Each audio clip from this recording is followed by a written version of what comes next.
మన ఇంట్లో ఉన్నప్పుడు కూడా మనకింత ఆనందం కలగలేదే. ఇది అమెరికా అయితే, అండమాన్ దీవి అయితే మనకే. అమ్మవారు ఎదురుగా ఉంది అక్కడ. ఇంకేమిటి? అమెరికా లాంటి దేశాల్లో ఒక గొప్ప సౌకర్యం అండి ఏమిటంటే ఏకాంతం బాగా దొరుకుతుంది.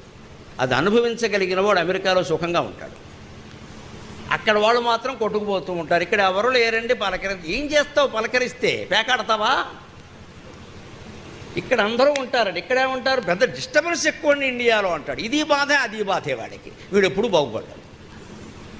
ఎందుకంటే వీడు మనస్సే పెద్ద శని. నలుగురితో కలిసి ఉన్నప్పుడు అండి నలుగురితో కలవడాన్ని ఆనందించడం ఆక్షేపించకండి. ఇంతమంది ఉన్నారన్నది ఉండడమే అదృష్టం. ఎవరు లేరు అది అదృష్టమే. మొత్తం మీద అంతా మన మంచికి. నలుగురితో కలిసి మనం పెళ్ళికో పేరెంటానికి అక్కడ మొహం ముడుచుకుని మూల పక్కన ఎవడో నువ్వే పలకరించు, వాళ్ళు పలకరించి నువ్వే పలకరించు. కూర్చోకూడదు అలాగే. నలుగురిలో కలుస్తున్నాం పెళ్ళికో పేరెంటానికి మనమే చనువుగా అందరినీ